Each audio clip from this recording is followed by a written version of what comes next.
निदा खान याद है? वही नासिक टीसीएस कन्वर्जन रैकेट। हाँ वही। तो उस निदा खान ने अब अपना कबूलनामा दे दिया है and she has finally accepted that she was involved in that conversion racket.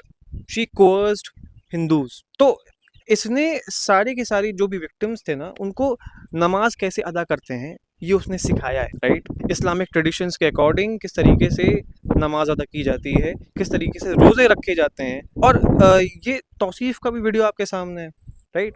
Tauseef, Danish, बहुत सारे लोग इसमें इन्वॉल्व थे। अब इनको डिफेंड करने की भी लॉबी थी अगर आपको याद हो, जो कि कह रहे थे कि ये local law and order issue है। अब इसके बाद मुझे लगता नहीं है कि किसी को भी ज़रा सा भी संदेह होगा कि ये local law and order issue तो नहीं है। और टीसीएस जैसे एमएनसी में अगर ये सब कुछ हो रहा है तो हम ये मानकर चल सकते हैं कि बाकी कॉरपोरेट कंपनीज में भी कुछ ना कुछ तो होगा।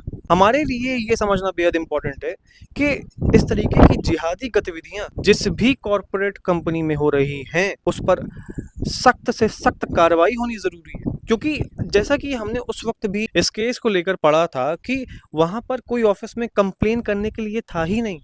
उस टीसीएस के ऑफिस में ना कहीं कैमरास की कोई फुटेजेस मिल रहे थे, ना वहाँ पर ऐसा कोई लीगल जरिया था जिससे वो कंप्लेन फाइल कर सकें, राइट?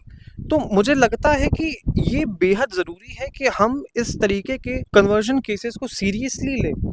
और ये आज तय हो चुका है कि जिहादी मानसिकता वो पढ़ाई से आप रोक नहीं सकते। Like if someone is educated वो जिहाद नहीं करेगा, ये माइंडसेट से निकल जाओ। जो ये दिल्ली ब्लास्ट हुआ था इसमें सारे डॉक्टर्स इन्वॉल्व थे, ठीक है? चाहे वो शाहीन शाहिद हो, चाहे वो उमर नबी हो, चाहे वो आदिल राठर हो, सारे के सारे इसमें जिहादी कट्टरपंथी इन्वॉल्व थे, डॉक्टर्स थे। सेम गोज विथ जो अहमदाबाद में रिसेंट अटैक आया था, ठीक ठीक है?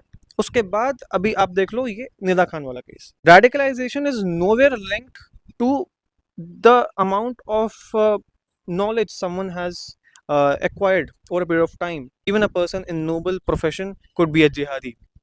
अब सबसे बड़ी बात ये है कि इनके केसेस लड़ने के लिए वही लेफ्ट लॉबी के उसी उसी गिरोह के टॉप के लॉयर्स लड़ने आएंगे। और मुझे उसके नाम लेने की बिल्कुल भी ज़रूरत नहीं है, उन्हें आप अच्छे से जानते हैं।